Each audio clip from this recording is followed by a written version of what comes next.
संस्कृत के प्यारे अभ्यर्थियों, 2021 और 2022 का पेपर देखा आपने, 2016 का पेपर देखा, 2013 का देखा आपने, 2011 का पेपर आपने देखा। प्रश्नों की जो प्रकृति रही है वो लगातार हर एक साल, यानी जैसे 21 का पेपर आपने देखा, आपने 22 का पेपर देखा, तो उसमें काफी आमूल-चूल परिवर्तन दिख रहा है। आपने 16 का पेपर देखा होगा, तो 16 के जस्ट पहले जो पेपर 2013 का होगा, वो एकदम उसमें आमूल-चूल परिवर्तन दिखा होगा।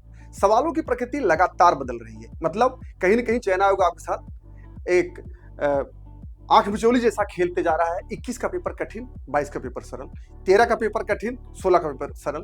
तो और 2000 ताजु की बात यह है कि 2022 का जो पेपर हुआ उसमें एआई जनरेटेड सवाल ऐसे आ गए कि जो काफी छात्रों के लिए बहुत भ्रम की स्थिति पैदा कर दी है कि ए ऑप्शन सही है कि डी ऑप्शन सही है कि बी ऑप्शन सही है। सारे ऑप्शन उसको सही लग रहे थे। या तो सवालों की प्रकृति बहुत सरल रही है, मतलब यहाँ ऐसा कोई नहीं था कि सवाल मध्यम दर्जे के हों, या तो एकदम निम्न स्तर के सवाल थे या तो एकदम उच्च स्तर के सवाल थे। इस तरह की प्रकृति हमारे चयन आयोग की रही है। साथियों, आने वाला समय हमारे लिए थोड़ा सा कठिन हो सकता है। इसके लिए मैं हूं डॉक्टर पंकज, टीचर अकादमी प्रयागराज से संस्कृत फैकल्टी। आपको टीजीटी और पीजीटी की कक्षाएं लेकर के आपके सामने आते हैं। साथियों, अब इससे निपटने के लिए यानी चयन आयोग 2026 में एक नई वैकेंसी लेके आ रहा है। इस नए कलेवर में हमें किस तरह से उससे पार पाना है, इसके लिए जरूरी है कि हमारे जो अध्ययन की रणनीति है वो थोड़ा सा बदल के रहनी चाहिए, क्योंकि पुराने पैटर्न पे अगर हम पढ़ते हैं तो निश्चित तौर पे सवालों की प्रकृति बार बार बदल रही है, तो पुराना पैटर्न कहीं ना कहीं हमारे लिए घातक सिद्ध हो सकता है। तो जरूरी है कि हमारे पढ़ने के जो क्रम में एक पार्ट हमारा है व्याकरण, दूसरा पार्ट हमारा है साहित्य, यानी टीजीटी की मैं बात कर रहा हूं। साथियों, प्रायः छात्रों में यह भ्रम की स्थिति रहती है कि सर साहित्य तो हमें बड़ा सरल लगता है और व्याकरण बड़ा कठिन है। यही व्याकरण के जो सवाल आते हैं ये हमारे लिए बड़ा मुश्किल खड़ा करते हैं। साथियों, अनुपातिक रूप में देखा जाए तो व्याकरण के भी सवाल उतने ही रहते हैं और जितने साहित्य के रहते हैं। आपकी साहित्य की तैयारी बहुत अच्छी हो, अव्वल दर्जे की हो, और कहीं आप व्याकरण में मध्यम दर्जे की आपने तैयारी कर रखी है, तो सफलता कहीं ना कहीं आपके पास आने से रही। इस बात को लेकर के हमारी संस्था यानी टीचर्स अकादमी आपके सामने एक बैचेज लेकर के आ रही है। उन बैच की सबसे खास बात क्या है? उस बैच की खास बात साथियों ये है कि जो नए पैटर्न के सवाल है उससे कैसे पार पाना है, एआई टेक्निक पे जो सवाल आ रहे हैं उससे कैसे पार पाना है, और जो परंपरागत सवाल है वो तो छोड़ ही दिया कमीशन ने। अब कहीं ना कहीं सवालों को दोहराव से वो बच रहा है। आप उठाकर के सवाल देखिएगा, सवाल बेसिक संस्कृत में सरल आए हैं, सारे सवाल तो सरल है नहीं, उसमें 20-25 सवाल ऐसे हैं। अच्छा, 100 सवाल करने वाला कभी चयनित नहीं होता है, ये भी निश्चित है, और 100 के बाद ही कहीं बात शुरू होती है, 100 क्या 110 के बाद कहीं बात शुरू होती है। तो चयन आपको लेना है, ना कि सवाल करना है। 100 सवाल तो नॉर्मल स्टूडेंट कर सकता है, एक सामान्य छात्र कर सकता है। तो साथियों, उस विषय को लेकर के हम आपको व्याकरण की कक्षा अलग से लेकर के आएंगे और साहित्य की कक्षा अलग से लेकर के आएंगे।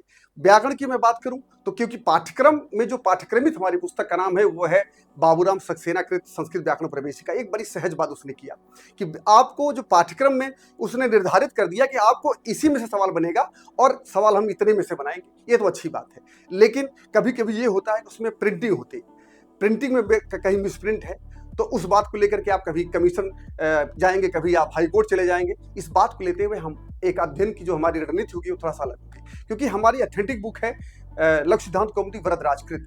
अच्छा, उसी का कहीं ना कहीं भावानुवाद बाबूराम सक्सेना ने किया है।